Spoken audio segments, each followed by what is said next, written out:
श्लोक 30. प्रवृत्तींच निवृत्तींच कार्ये भयाभये बंधम मोक्षे च या वेत्ती बुद्धी सा पार्थ सात्विकी. अर्थ, हे पार्था, प्रवृत्ती आणि निवृत्ती, काय करावे व काय करू नये, कुठे भीती बाळगावी किंवा कशाचे भय बाळगावे, कशाचे आणि कोणाचे भय बाळगू नये, कोणते बंधन स्वीकारावे किंवा कोठे सुटका करून घ्यावी, हे ज्या बुद्धीला कळते तिला सात्विक असे म्हणावे, असे भगवंत इथे सांगत आहेत. विवरण: भगवंत बुद्धीचे 3 विभाग सांगत आहेत आणि या श्लोकात सात्विक बुद्धी कशाला म्हणावे याचे विवेचन करत आहेत. भगवंत म्हणतात की हे अर्जुना, कोणत्या कामामध्ये प्रवृत्त व्हावे, कोणत्या कामापासून निवृत्त व्हावे, हे जिला कळते ती सात्विक बुद्धी होय. जसे शिवाजीराजे बाजीराव पेशवे यांना युद्ध केव्हा, कोठे आणि कोणाशी कशा प्रकारे करावे याचे उत्तम ज्ञान होते, म्हणून थोड्या सैन्याला बरोबर घेऊन त्यांनी अनेक लढाया केल्या आणि त्या जिंकल्यासुद्धा. युद्धात नेमकी माघार केव्हा घ्यायची आणि हल्ला केव्हा करायचा याचे अचूकपणे त्यांना ज्ञान होते. याचाच अर्थ त्यांची बुद्धी सात्विक होती. त्यांनी केलेली युद्धे स्वातंत्र्य प्राप्तीसाठी व मिळालेले स्वातंत्र्य टिकवून ठेवण्यासाठी होती. यामध्ये त्यांचा स्वार्थ नव्हता. कोणी आपल्याला मोठे म्हणावे, मान द्यावा, अशा हेतूनेही त्यांनी अशा प्रकारच्या कोणत्याच गोष्टी कधी केल्या नाहीत. कार्ये, कोणते कार्य करावे व कोणते करू नये हे सात्विक बुद्धीला कळते. आता धर्मराजाचे उदाहरण आपण लक्षात घेतले तर द्यूतामध्ये खोटेपणाने खेळून धर्मराजाला फसवून हरविणाऱ्या कौरवांबरोबर पांडवांनी लगेचच युद्ध केले असते. किमान धर्मराजाने तशी आज्ञा किंवा परवानगी तिथल्या तिथे भीमा आणि अर्जुन यांना दिली असती तर पांडवांचा वनवास टळला असता. पण शिवाय द्यूत खेळणे कोठे थांबवायचे, कोणती गोष्ट या खेळात आपण पणाला लावायची नाही याबद्दलचा विचार किंवा निर्णय त्यांनी वेळेवर घ्यायला हवा होता. पण अशा गोष्टीचा अचूक निर्णय धर्मराजाला त्यावेळी घेता आला नाही आणि मग त्यांनी ठरल्याप्रमाणे 13 वर्षाचा वनवास भोगला. नंतर युद्धाचा निर्णय घेतला आणि त्या युद्धात भयंकर अशी हानी झाली. मिळालेल्या विजयाचा आनंद त्यांना उपभोगता आला नाही, कारण त्यामध्ये त्यांचे खूप स्वकीय मित्र असे सर्वांचा नाश झाला होता. अगदी त्यांना त्यांची स्वतःची मुले सुद्धा गमवावी लागली होती. म्हणून कोणत्या कार्यात कधी प्रवृत्त व्हावे व कोणत्या कामापासून निवृत्त व्हावे हे ज्याला अचूकपणे कळते त्याची बुद्धी सात्विक असते, असे भगवंत इथे सांगत आहेत. खरे तर धर्मराज हा सात्विक वृत्तीचा सुद्धा होता, पण द्यूत खेळण्याच्या वेळी त्याला त्या खेळाचा मोह झाला आणि त्याची बुद्धी तिथे काम करेनाशी झाली आणि त्याचाच हा भयंकर परिणाम झाला आहे, असे आपण लक्षात घेतले पाहिजे. असो, भय अभय. भय ज्या कामामुळे आपले किंवा इतरांचे भले होणार नाही ते कार्य भयावह आहे असे समजावे. एखादे वेळी एखादे कार्य भयंकर पद्धतीने करावे लागते, पण त्याचा परिणाम मात्र चांगलाच असतो. त्या कार्याबद्दल मनात भीती बाळगू नये, कारण असे कार्य किंवा कर्म अभय म्हणजे सर्वांनाच अभय देणारे असे असते किंवा अभय करणारे असे असते.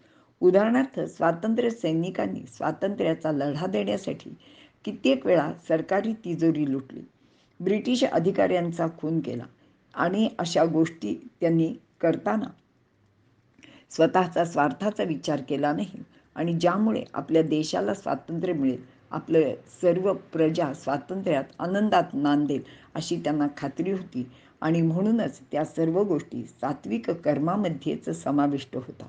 मात्र ज्यावेळी आपल्या कार्यापासून दूर जाऊन माणूस अकार्यात प्रवृत्त होऊन आपल्या मनात मान अपमान निंदा इत्यादी गोष्टीबद्दलचे भय बाळगतो, परंतु तो आपल्या मार्गापासून अशा वेळी विचलित होत नाही. भय किंवा अभय या गोष्टीचा निश्चित अर्थ ज्याला ज्ञात आहे आणि त्याप्रमाणेच तो आपले कार्य करतो. आपले कार्य किंवा अकार्य सुद्धा निश्चित करतो. त्याची बुद्धी सात्विक असते असे भगवंत इथे सांगत आहेत. बंध आणि मोक्ष. प्रत्यक्ष कृतीत एखादी व्यक्ती यज्ञ, दान, तप, व्रत इत्यादी गोष्टी सातत्याने करीत असते, पण त्याबद्दल त्यांचे मनात फळाची आशा पूर्णपणे भरून राहिलेली असते. अर्थातच अशा प्रकारचे यज्ञ, दान, तप इत्यादी सर्व त्याला बंधनकारक होतात. या उलट कोणतेही कर्म निरपेक्ष निष्काम भावनेने केले तर ते मोक्षाला कारणीभूत होते. ज्याला बंध व मोक्ष या दोन्ही गोष्टी कळतात त्याची बुद्धी सात्विक असते. बुद्धीचा पार्थ सात्विकी. वरीलप्रमाणे जी बुद्धी प्रवृत्ती निवृत्ती, कार्य अकार्य, भय अभय आणि बंध व मोक्ष यांच्या वास्तविक तत्वाला जाणते ती बुद्धी सात्विक असते असे भगवंत इथे सांगत आहेत. इथे आपण थांबू. श्लोक 31. यया धर्ममधर्मै च कार्ये चाकार्यमेव च अयथावत् प्रजानाति बुद्धी सा पार्थ राजसी. अर्थ: ज्या बुद्धीने धर्म व अधर्म किंवा कार्य आणि अकार्य यांचा यथार्थ निर्णय होत नाही ती बुद्धी राजस होय. विवरण: राजस व्यक्ती स्वकेंद्रित असते. त्यांचे निर्णय कामक्रोधावर आधारलेले असतात. जे आपल्या फायद्याचे, सुखाचे असेल तेच करायचे. इंद्रियांना दुःखदायक किंवा क्लेशकारक असलेले करायचे नाही. कोणतेही कार्य किंवा अकार्य ठरविण्याचा त्यांचा हाच एक निकष असतो. त्यामुळेच असे लोक सामाजिकदृष्ट्या अकार्य किंवा अधर्म होणाऱ्या गोष्टी सहजगत्या आचरतात. म्हणजे त्या सहजगत्या ते करू शकतात. त्यांची बुद्धी धर्म, अधर्म आणि कार्य व अकार्य यांचा यथार्थ निर्णय घेऊ शकत नाही. आपल्या इतिहासात अशी अनेक उदाहरणे झालेली आहेत. जसे धर्मराजाने वनवासात जेव्हा जयद्रथाने द्रौपदीला पळवून नेले त्यावेळी भीमार्जुनाने त्यांचा पाठलाग केला आणि त्याला पकडून आणले. तेव्हा भीम म्हणाले की याला जिवंत ठेवता कामा नये. तर धर्मराजाने मात्र त्याला आपला नातेवाईक मेहुणा म्हणून क्षमा करून सोडून दिले. आणि पुढे याच जयद्रथाने युद्धात अभिमन्यूचे बाबतीत काय दुष्कृत्य केले ते आपल्याला सर्वांना ज्ञात आहेच. तसेच खिलजीला पृथ्वीराज चव्हाण यांनी अनेक वेळा शरण आला म्हणून सोडून दिले, पण शेवटी त्यानेच पृथ्वीराजाचा घात केला. कोणत्या शत्रूला शरण आल्यावर क्षमा करायची याबाबत अचूक निर्णय घेता न आल्यामुळे भारतीयांनी अनेक वेळा अधर्माचरण केले आहे.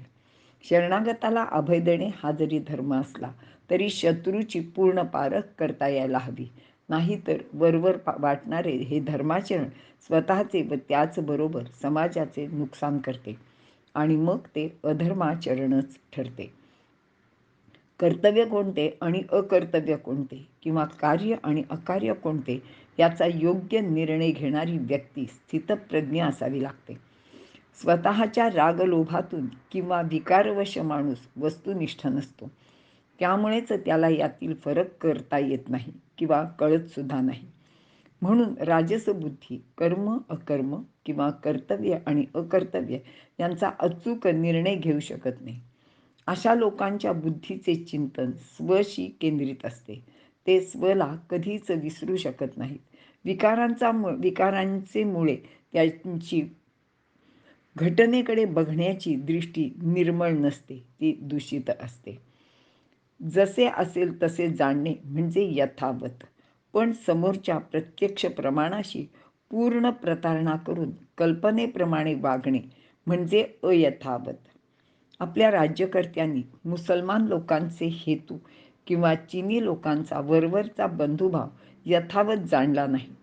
म्हणूनच भारताला सीमाप्रश्न नेहमीच डोकेदुखीचा होऊन बसला आहे. अर्थातच हे राज्यकर्ते राजसी बुद्धीचे आहेत. वरील धर्मराजाचे उदाहरणसुद्धा धर्माची बुद्धी त्यावेळी राजसी होती असेच दर्शवते. तर भीमाची बुद्धी ही सात्विक होती असे निश्चितपणे सांगता येते असे भगवंत अर्जुनाला इथे सांगत आहेत. इथे आपण थांबूया. श्लोक 32. अधर्मं धर्ममिति या मन्यते तमसावृता सर्वार्थान विपरीतांश्च बुद्धी सा पार्थ तामसी. अर्थ: जी बुद्धी तमोगुणाने म्हणजेच अज्ञानाने व्याप्त असल्याने अधर्माला धर्म मानते आणि सर्व बाबतीत विपरीत म्हणजे उलटा अर्थ किंवा समज करून घेते आणि देते, ती तामस बुद्धी होय, असे भगवंत इथे सांगत आहेत. विवरण: तामसी बुद्धीला अधर्म हाच धर्म वाटतो. ती बुद्धी प्रत्येक गोष्टीचा अर्थ विपरीतच लावते. कोणत्याही गोष्टीचा नेमका उलटा अर्थ लावण्याची त्यांची सवय असते, कारण ती तमाने म्हणजे अज्ञानाने झाकलेली असते. आपल्याला ज्ञान नाही हे सुद्धा ते जाणत नाहीत. त्यामुळे आपले अज्ञान हेच खरे आहे असे तामसी बुद्धी मानते. उदाहरणार्थ द्यूत खेळणे, त्या खेळात काहीतरी पण लावून ती गोष्ट करणे, खरे तर हा अधर्म आहे. पण युधिष्ठिर राजाने त्यालाच धर्म मानला. तो त्यावेळी बुद्धी तामसी होती म्हणूनच. कारण नंतर श्रीकृष्णाने धर्मराजाला तू द्यूताचे निंद्य कर्म करायला नको होतेस. मी येथे उपस्थित असतो तर हा अधर्म होऊच दिला नसता, असे सांगितले. अशा रीतीने तमोगुणातील बुद्धी अज्ञानाने ग्रस्त झालेली असते, पण आपले अज्ञान ती मानतही नाही. अधर्म म्हणजे जे करू नये ते कर्म, पण या बुद्धीला नेमके तेच चांगले वाटते. कोणत्याही गोष्टीचा विपरीत अर्थ लावणे हे याचे वैशिष्ट्य आहे. म्हणजे कोणी प्रत्येक काम वेळेवर नियमित करीत असेल तर ते म्हणतात, हे अगदी ना वेळेचे गुलाम आहेत. घड्याळाच्या काटावर हुकूम यांचे काम चालते. जरा मागे पुढे झाले तर काय जग बुडणार आहे का, इत्यादी. तसेच ध्येयवादी मंडळी, मूर्ख, संत, तपस्वी यांना ते टाळ कुटणारे रिकाम टेकडे म्हणून हिणवतात. ते म्हणतात, धर्म ही अफूची गोळी आहे, त्याने माणसाची प्रगती होत नाही, कारण यामध्ये नीती आणि अनितीचे नियम पाळावे लागतात. आपली आर्थिक प्रगती करायची असेल तर प्रामाणिकपणे ती होत नाही. त्यासाठी थोडी लबाडी करावीच लागते. पण तेथे लोकांची नीतिमत्ता आड येते व ते स्वतःची प्रगती करत नाहीत. केवळ विचारांचा उथळपणा हा त्यांच्या बुद्धिवादाचा विशेष असतो. आपल्या भारतात प्राचीन काळापासून अधर्मालाच धर्म मानण्यात आले आहे. जसे शरणागताला अभय द्यावे हे जरी खरे असले तरी घातकी, धूर्त, लबाड अशा शत्रूला कधीच क्षमा करू नये आणि मागील अनुभवाने पुढे शहाणे व्हावे हे तत्त्वज्ञान सुद्धा आपल्या राजकारणात कधी विचारात घेतलेले दिसत नाही. म्हणूनच धर्मराजा पृथ्वीराज चव्हाण आणि यासारख्या अनेकांनी शत्रूला दया दाखवण्याचा अधर्म केला आणि आत्ताही आपण तेच करीत आहोत. मुसलमान लोकांना आपले भाऊ मानण्यात आपल्या लोकनेत्यांनी चूक केली. बांगलादेशाच्या युद्धातील 90,000 सैनिक पाकिस्तानात परत पाठविले गेले. त्यातील अनेक जण आतंकवादी होऊन जगाला त्रास देत आहेत. म्हणूनच हे सर्व नेते तामसी बुद्धीचे होते असेच म्हणावे लागेल. तसेच आपल्या शास्त्रांच्या व गीतेसारख्या जीवनाचे तत्त्वज्ञान सांगितलेल्या ग्रंथाचा विपरीत अर्थसुद्धा हे लोक लावण्यात अग्रेसर असतात. असे हे तामस बुद्धीचे लोक नेहमीच विपरीत गोष्टी करण्यात पुढे असतात, असे भगवंत सांगत आहेत. इथे आपण थांबूया. श्लोक 33. धृत्यायया धारयते मनः प्राणेन्द्रियक्रियाः योगेना व्यभिचारिण्या धृती सा पार्थ सात्विकी.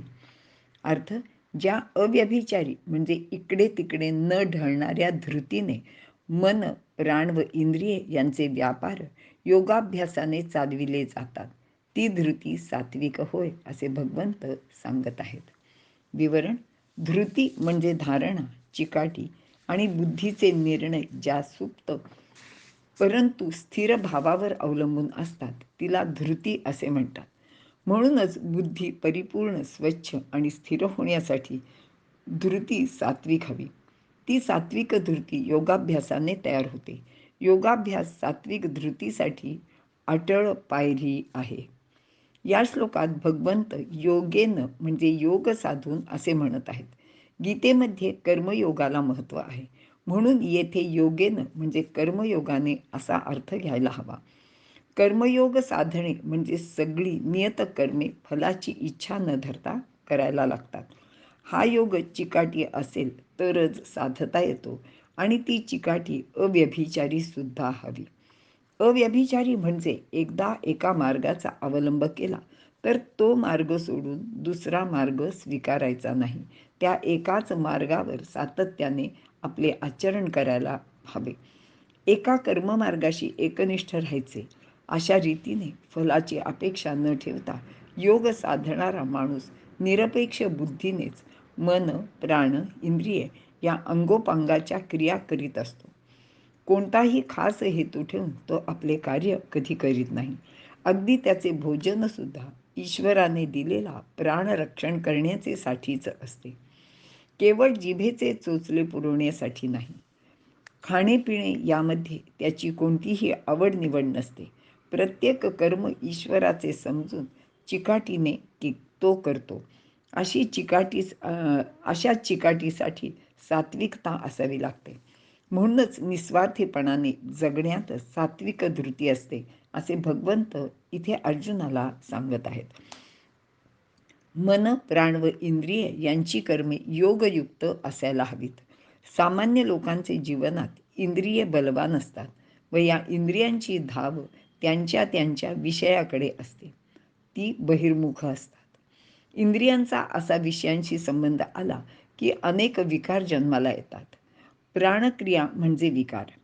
काम, क्रोध हे विकार हवे नको इत्यादीचे मार्गदर्शन करणारे आहेत. मग माणूस एखाद्या विशिष्ट विषयाकडे अधिक आकर्षित होतो. मग इंद्रियांना जे प्रतिकूल वाटते तो विषय टाळला जातो. म्हणजेच विकारांचा जन्म इंद्रियांच्या संवेदनावर अवलंबून असतो व त्यामुळेच मनात संकल्प व विकल्प निर्माण होतात. मात्र जो योग्य आहे तो इंद्रियांना वश करून घेतो. दुसऱ्या अध्यायात वशेही यस्य इंद्रियाणी तस्य प्रज्ञा प्रतिष्ठिता असे भगवंतांनी सांगितले आहे. अशा योगी माणसाचा आत्मा हा रथी असतो आणि बुद्धी सारथी असते, तर मन लगाम व इंद्रिये ही घोडे असतात. तो विषयांच्या मार्गावरून आपला जीवनरथ हाकीत असतो. अर्थातच असे असण्यासाठी त्याची धृती सात्विक हवी. थोडक्यात ज्या धृतीचे मन प्राण इंद्रियांच्या क्रियांवर आधिपत्य असते ती धृती सात्विक असते असे भगवंत सांगत आहेत. इथे आपण थांबूया. श्लोक 34. यया तु धर्मकामार्थान् धृत्या धारयतेऽर्जुन प्रसंगेन फलाकांक्षी धृती सा पार्थराजसी.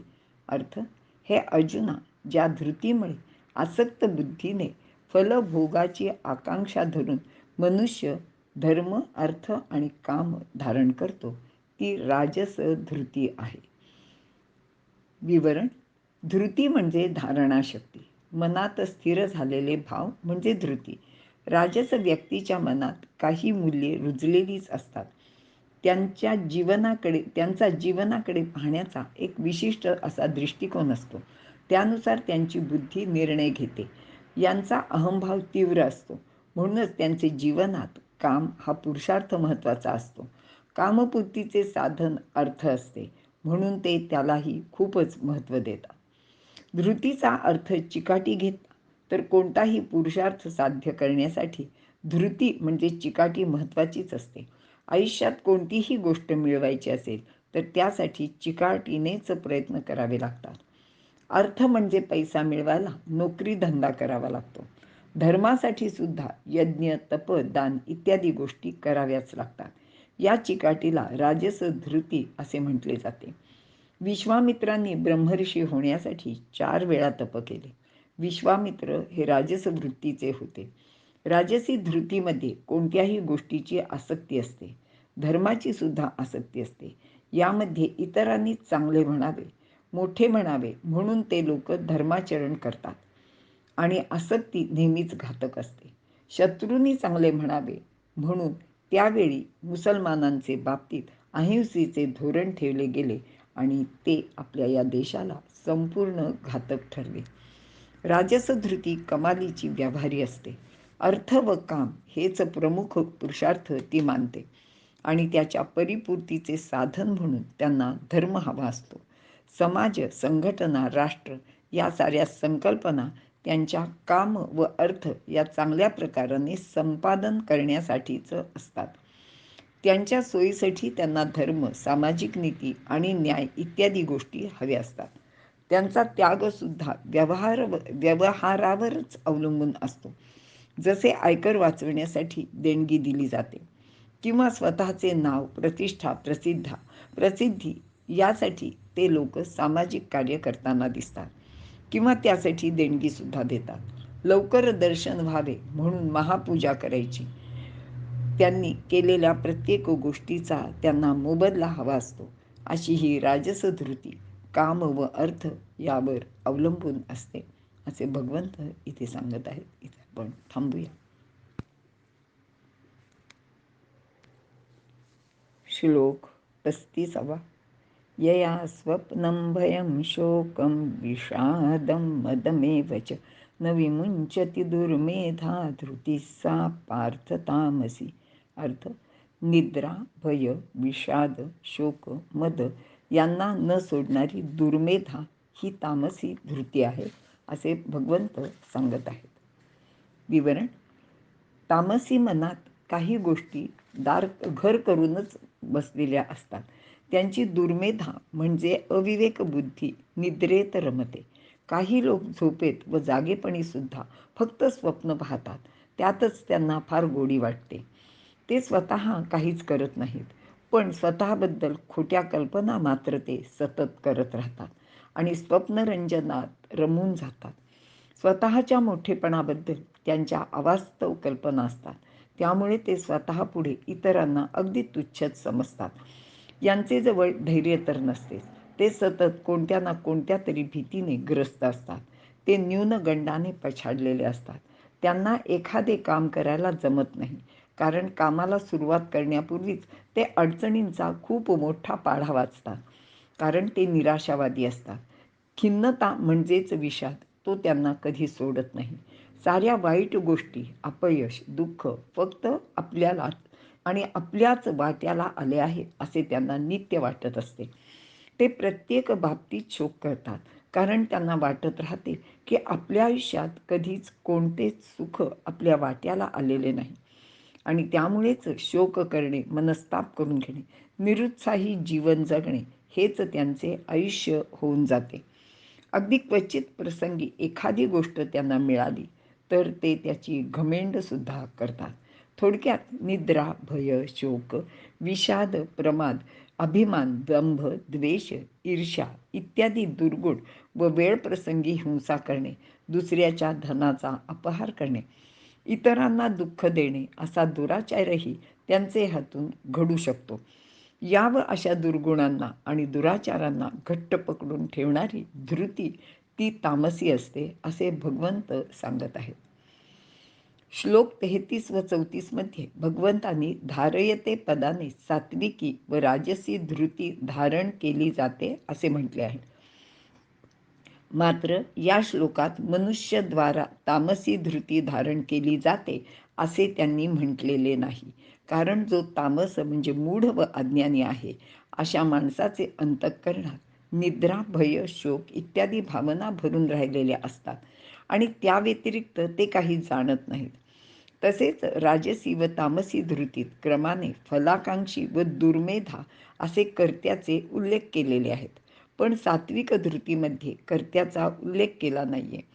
कारण ही धृती धारण करणारा सात्विक कर्ता मनाने निर्लिप्त असतो. त्याला कर्तृत्वाचा लेप नाही, अभिमानही नाही.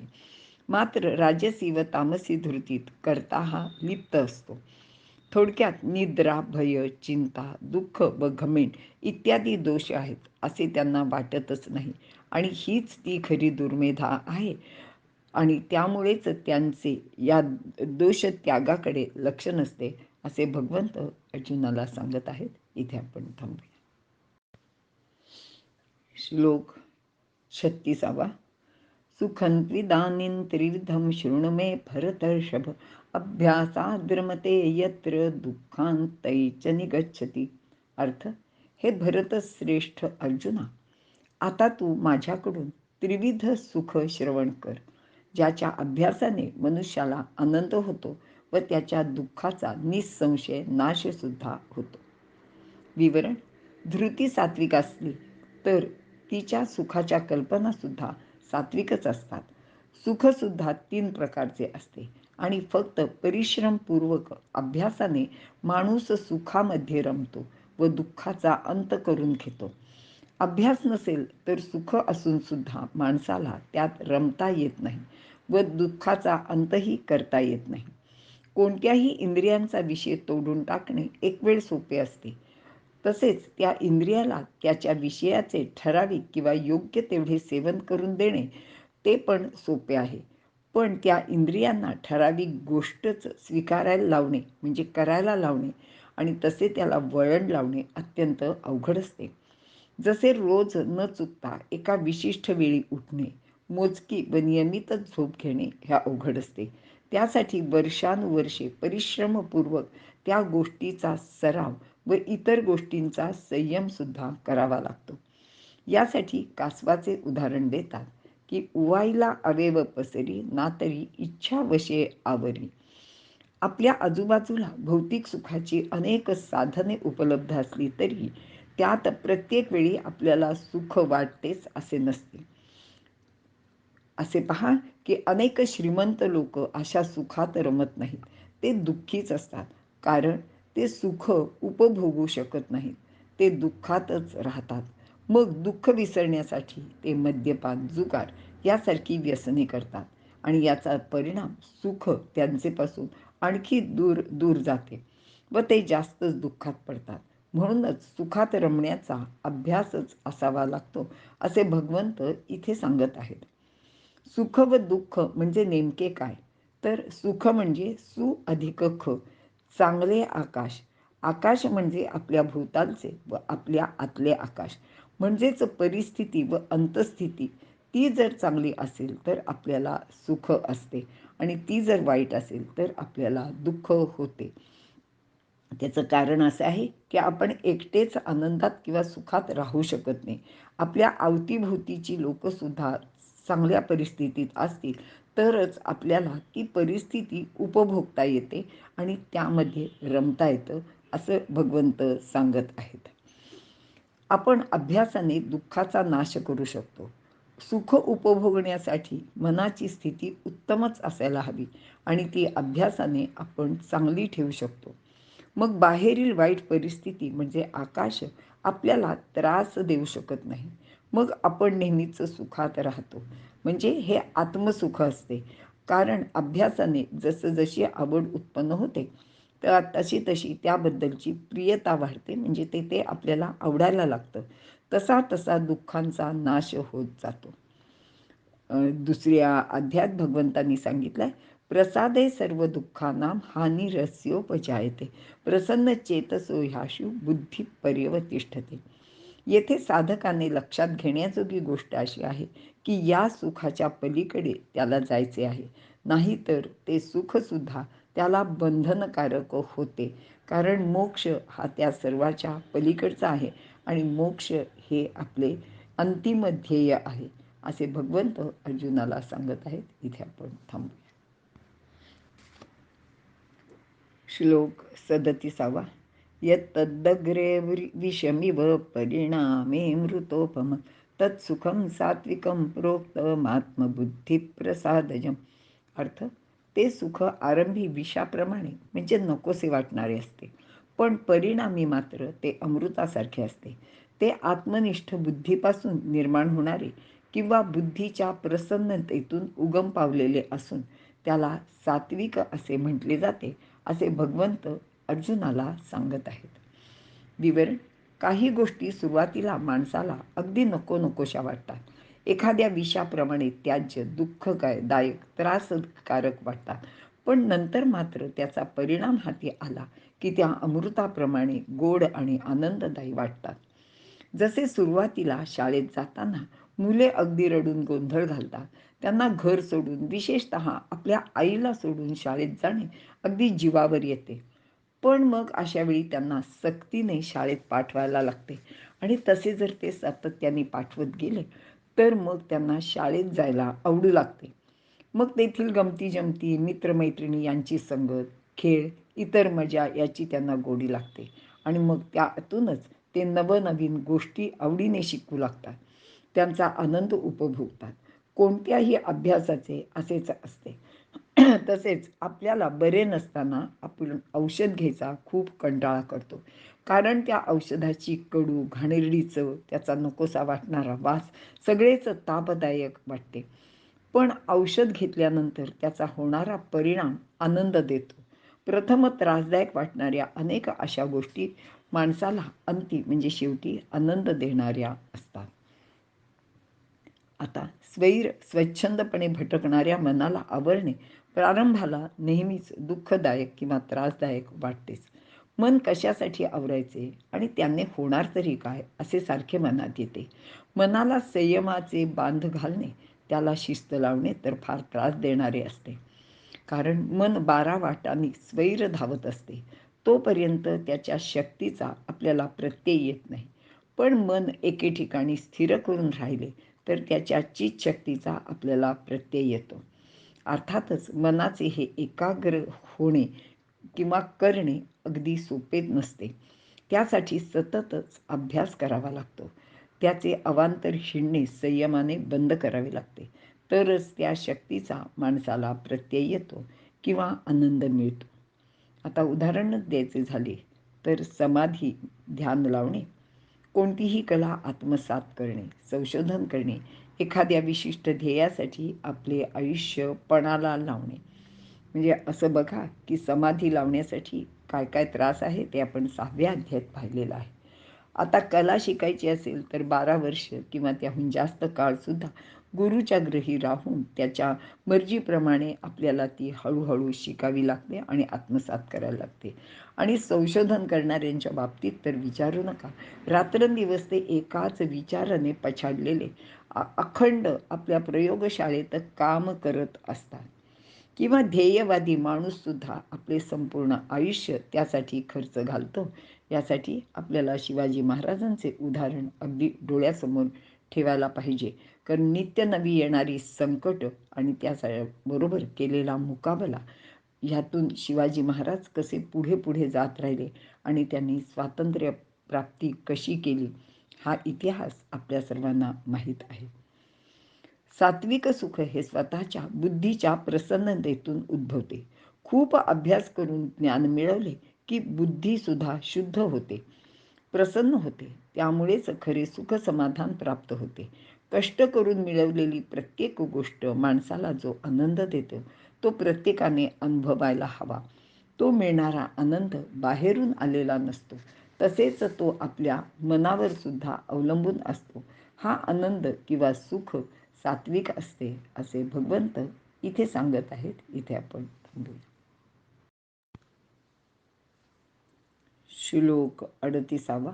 विषेंद्रिय संयोगात तद्दग्रे मृतोपम परिणामे विषमिव तत्सुखम राजसं स्मृतम. अर्थ, राजस व्यक्तीची सुखाची कल्पना अगदी व्यवहारी असते. ती विषय व इंद्रिय यांच्या संयोगातून जन्माला येते आणि हे सुख सुरुवातीला अमृतासारखे गोड आणि हवेसे वाटणारे असते. पण परिणामी ते विषाप्रमाणे दुःख देणारे ठरते. त्यालाच राजस सुख म्हणावे असे भगवंत सांगत आहेत. विवरण: पंच ज्ञानेंद्रिय व पंच कर्मेंद्रिय मिळून 10 इंद्रिये आणि मानवी देहाला आहेत. या सर्व इंद्रियांचे त्यांचे त्यांचे विषयसुद्धा आहेत. इंद्रिय व त्याला हवासा वाटणारा विषय यांचा संयोग झाला की माणसाला सुख वाटते. हे सुख सुरुवातीला खूप आनंद देणारे असते. पण इंद्रियांची विषय भोगण्याची एक विशिष्ट मर्यादा असते आणि म्हणूनच त्या विषयाचे जास्त सेवन झाले तर माणसाला त्यापासून दुःख किंवा त्रास प्राप्त होतो. जसे एखादे पक्वान्न अगर चमचमीत पदार्थ रसनेला आनंद देतो आणि त्यामुळे सुरुवातीला त्याचे सेवन खूप छान वाटते. उदाहरणार्थ श्रीखंड, बासुंदी, आईस्क्रीम, वडे, भेळ इत्यादी सारखे अनेक पदार्थ. पण त्यांचे सतत सेवन केले तर माणसाला अपचन, सर्दी, खोकला, पित्त इत्यादी विकार होऊन नंतर दुःख भोगावे लागते. शरीर सुख हे सर्वात श्रेष्ठ सुख मानले जाते, पण याचा वारंवार भोग स्त्री पुरुषांच्या शक्तीचा नाश करते. अगदी सकाळी रोज उठल्यावर मलमूत्र विसर्जन नीटपणे झाल्यावर माणूस दिवसभर छान फ्रेश किंवा ताजातवाना राहतो. पण त्यासाठी जर आपल्याला वारंवार जावे लागले तर त्याचा त्रास होतो. म्हणूनच या राजस सुखाला परिणामे विषमिव असे म्हटले आहे. म्हणजे त्याचा परिणाम हा त्रासदायक किंवा दुःखदायकच असतो. आपल्या पंचमहाभूतांचे 5 विषय आहेत. म्हणजे पृथ्वीचा जो विषय आहे किंवा गुण आहे तो गंध आहे. आप म्हणजे रस, तेज म्हणजे रूप, वायूचा स्पर्श आणि आकाशाचा शब्द. आणि हे 5 विषय आपण पंच इंद्रियांनी म्हणजे वेगवेगळ्या त्या त्या इंद्रियांनी भोगत राहतो. यामध्ये इंद्रिय संवेदना फार मोलाच्या आहेत. यांचे मुळेच एखादा विषय जीवनास अनुकूल किंवा प्रतिकूल आहे हे सुद्धा कळते. कारण ही ज्ञानाची प्रवेशद्वारे आहेत. म्हणून इंद्रिये संवेदनाच्या सूक्ष्म छटा जेवढ्या जास्त ग्रहण करतील तेवढेच ज्ञान मिळणे अत्यंत सुलभ असते. ज्ञान विस्तारावर सुखविस्तार व विविधता अवलंबून आहे. आणि हाच विचार लक्षात घेऊन भारतीय शास्त्रज्ञांनी या 5 विषयांच्या ज्या 5 कला विकसित केल्या त्या पुढील प्रमाणे आहेत. शिल्पकला ही पृथ्वी तत्वाची आहे. नाट्यकला ही आपतत्वाची आहे. नाटकात रस आहे, रसिकांना त्याचे रसपान करविले जाते. चित्रकला तेजतत्वाची आहे, कारण सर्व रंग तेजाच्या किरणांचेच असतात. तर नृत्यकला ही वायुतत्वाची आहे, कारण साऱ्या हालचाली वायुतत्वामुळेच होतात. आणि संगीत आकाशतत्वाचे आहे, शब्द हा आकाशाचा गुण आहे. अशा रीतीने पंचमहाभूतांच्या, पंच इंद्रियांच्या व विषयांच्या अशा या 5 कला आपल्याकडे विकसित करण्यात आलेल्या आहेत. यामुळेच मानव व पशु यामध्ये फरक पडला. मात्र काही लोक आपली पशुत्वाची पातळी कधी सोडत नाहीत. त्यांना सूक्ष्म संवेदना, त्यापासून मिळणारे ज्ञान याच्याशी काहीच घेणे देणे नसते. फक्त इंद्रिय सुखासाठी त्यांचा ध्यास असतो आणि ते त्यामध्येच रममाण होतात. प्रसंगी ती सुख ते उरबाडून घ्यायलाही कमी करत नाहीत आणि या साऱ्याचा परिणाम अटळ असतो. तो म्हणजे त्यांना जे सुख वाटत असते त्याचा परिणाम निश्चितच दुःखदायक असतो. जसे धूम्रपान, मद्यपान करताना लोकांना फार मजा वाटते असे सांगतात. त्यावेळी ते आनंदात असतात. पण याचे सेवनाने ते अकाली मृत्यूला जवळ करतात किंवा वर्षानुवर्षे दुर्धर व्याधीने ग्रासले जाऊन वेगवेगळी दुःख भोगत राहतात. या श्लोकात स्मृतम हे पद योजले आहे, कारण राजस माणसावर संयोगाचे सुखाचा इतका प्रभाव असतो की त्यापासून होणारे दुःख मात्र तो विसरून जातो किंवा होणाऱ्या दुःखाचा तो विचार करत नाही. पण राजस सुख भोगल्यावर परिणामी त्याला दुःख भोगावे लागणार आहे. याचे स्मरण देण्यासाठीच केवळ स्मृतम हा शब्द भगवंतांनी इथे योजला आहे. इथे आपण थांबूया. श्लोक 39. यदग्रे चानुबंधे च सुखम मोहनमात्मनः निद्रालस्य प्रमादोत्थं तत्ताम समुदाहृतम्. अर्थ, जे प्रारंभी व परिणामीही आपणास मोह पाडते, जे निद्रा, आळस व प्रमाद म्हणजे कर्तव्याचा विसर पाडते, याच गोष्टीत सुख आहे असे मानले जाते, ते सुख तामस आहे असे भगवंत सांगत आहेत. विवरण: ज्यांची बुद्धी आणि धृती तामसी असते त्यांच्या सुखाच्या कल्पनाही तशाच असतात. त्यांना कोणतेही काम करायला कधी आवडत नाही. खरे तर काही काम न करणे हेच त्यांचे काम असते आणि ते हे लोक आवडीने करत राहतात. यांना कोणत्याच गोष्टीचा उत्साह नसतो, आवड नसते. दिवसभर नुसते बसणे, झोप काढणे यातच त्यांचा वेळ जातो आणि या आळशीपणाला सुद्धा ते सुखच मानतात. झोपेसारखे सुख नाही हो असे त्यांना वाटते, पण ते बरोबर नाही. कारण झोपेत आपल्याला काही कळत नसते. झोपेत कोणाशी कसला संबंध नसतो. मग आपल्याला सुख कसे वाटेल? झोप आपल्याला सुरुवातीलाही सुख देत नाही. ती निर्माण करते तो मोह. मोह म्हणजे बुद्धीला भुरळ पडणे, तिचे कार्य नीट न होणे. कारण झोपेत बुद्धीचे कार्यच थांबते. जास्त झोप घेतली तर बुद्धी मंद होते. त्यापासून सुख न होता केवळ त्रासच होतो. म्हणून शरीराला आवश्यक तेवढीच झोप घेतली पाहिजे. या आळसामुळेच सुद्धा बुद्धीला मोह पडतो. आळसात वेळ घालविला तर मागाहून पश्चात्तापाची वेळ येते. जसे वर्षाच्या सुरुवातीपासून विद्यार्थ्यांनी अभ्यास न करता झोपेत व आळसात वेळ घालविला तर वर्षाअखेर अनुत्तीर्ण होण्याची त्यांच्यावर पाळी येते आणि मग पश्चात्तापच करावा लागतो. प्रमाद म्हणजे चुका करणे, कर्तव्य न करणे.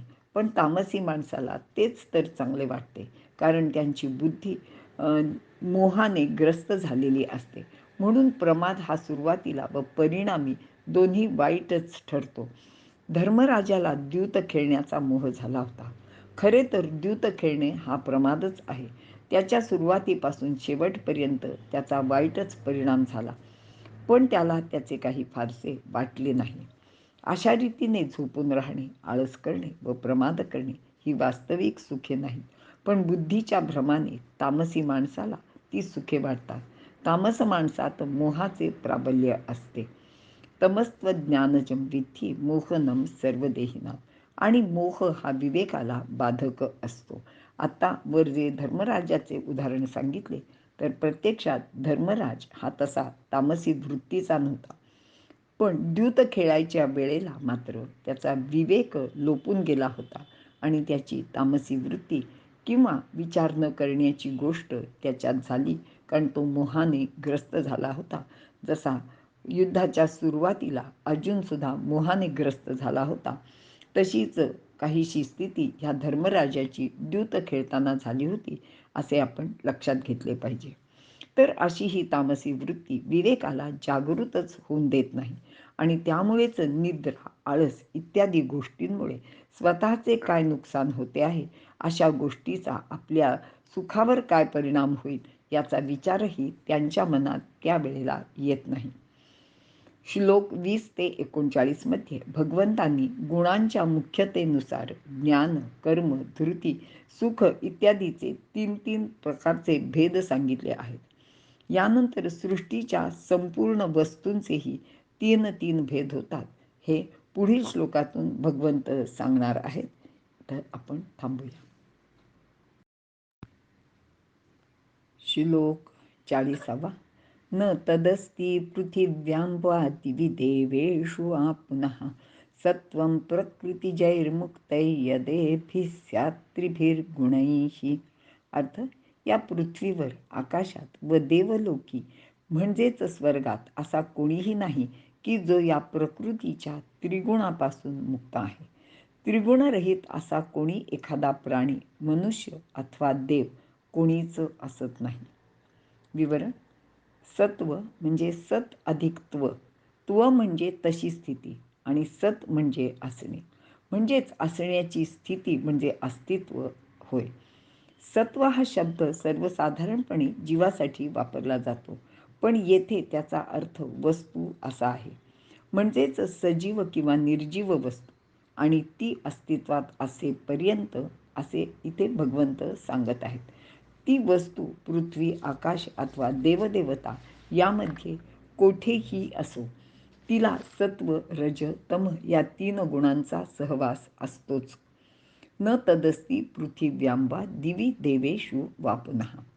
येथे पृथ्वी या पदाने मृत्यूलोक आणि त्याखालचे अतल, वितल इत्यादी सर्व लोकांचा समावेश आहे. दिवी म्हणजे स्वर्ग इत्यादी लोकांचा, म्हणजे त्या त्या स्थानात राहणारे मनुष्य, देवता, असुर, राक्षस, नाग, पशु, पक्षी, कीटक, वृक्ष, वनस्पती इत्यादी सर्वांचा, आणि वा पुन्हा म्हणजे अनंत ब्रह्मांडाचा यात समावेश केलेला आहे. आता या सर्वच ठिकाणी असणारी कोणतीही वस्तू ही प्रकृतीजन्य अशा 3 गुणांनीच युक्त असते. या 3 गुणांविरहित कोणतीच वस्तू अस्तित्वात नसते, असे भगवंत सांगत आहेत. प्रकृती व तिचे कार्य हे त्रिगुणात्मक व परिवर्तनशील आहे. यांच्याशीच सगळ्याचा संबंध सुद्धा जोडलेला असतो. त्यामुळेच तेही सगळे तसेच असतात. प्रकृतीच्या अवलोकी न बंधीजे इही सत्यादिके, तैसी स्वर्गी ना मृत्यूलोकी आथी जे वस्तू, असं ज्ञानदेव 18व्या अध्यायात 813व्या ओवीत सांगत आहेत. जसे लोकरीशिवाय कांबळे असत नाही, माती वाचून मातीचा गोळा किंवा पाण्या वाचून तरंग असत नाहीत, सृष्टी रचनेमध्ये गुणांच्या संबंधाशिवाय बनलेली एकही वस्तू नाही. हे सर्व ब्रह्मांडच 3 गुणांचे घडलेले आहे आणि या त्रिगुणा वाचून कोणताही देव अलिप्त राहूच शकत नाही. या गुणांचे प्रमाण प्रत्येकामध्ये कमी अगर जास्त असते. अगदी ब्रह्मा विष्णू रुद्र म्हणजे शंकर याला अपवाद नाही. आणि या त्रिगुणांमुळेच कर्मभेद निर्माण झालेले आहेत व मनुष्यलोकी चातुर्वर्ण्य निर्माण झालेले आहेत, असे भगवंत इथे सांगत आहेत. आणि पुढील श्लोकातून या गोष्टीचे म्हणजे या वर्णाचे वर्णन भगवंतांनी केले आहे. इथे आपण थांबू.